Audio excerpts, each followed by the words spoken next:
मुख्य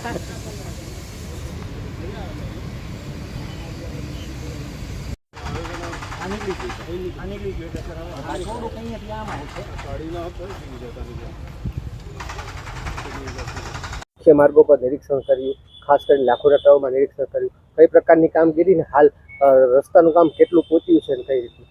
joggers પાર્કથી Saru section અને સરૂ સેક્શનથી આગળ આ બાજુ સત્યસાઈ મેદાન વગેરે વિસ્તારમાં, એ જ રીતે સત્યમ કોલોની અંડરપાસની નજીકનો વિસ્તાર, આ બધા વિસ્તારની અંદર કોન્ટ્રાક્ટરે કરેલા કામ જે ડિફેક્ટ લાયબિલિટી પીરિયડમાં હતા એની નિરીક્ષણ કરતાં જે નુકસાન થયું છે એ હવે કોન્ટ્રાક્ટરના ખર્ચે જ આજ અને કાલમાં એ પૂર્ણ કરાવવામાં આવશે અને એ કામ હું માનું છું 2-3 દિવસમાં પૂરું થઈ જશે.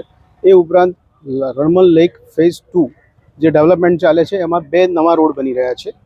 એક રોડ છે એ તળાવ નંબર 1 અને 2ની બરોબર પેરેલલ જશે અને સીધો પ્રદર્શન ગ્રાઉન્ડ તરફ ખુલશે, અને બીજો રોડ છે હાલ હયાત રોડ છે એના પેરેલલ બનશે, એટલે કે 4 લેન બનશે. આ બંને રોડનું કામ ઝડપથી પૂર્ણ કરાવવા માટે જરૂરી સૂચનાઓ કોન્ટ્રાક્ટર્સ અને એન્જિનિયરિંગ સ્ટાફને આજરોજ આપવામાં આવે છે. ખાસ કરીને કેટલા ટકા રોડનું કામ પૂર્ણ કરવામાં આવ્યું છે અને કેટલા બીજો સર્વે કરી દેવામાં આવ્યા છે અને કેટલા બંધ કરવામાં આવ્યા છે, કઈ પ્રકારની કામગીરી સંપૂર્ણ? એક રોડનું કામ લગભગ 80% પૂર્ણ થયેલ છે અને બીજા રોડનું કામ 65% જેટલું પૂર્ણ થયેલ છે અને બનતી ત્વરાએ આને ચાલુ કરાવવાની અમારી ગણતરી છે.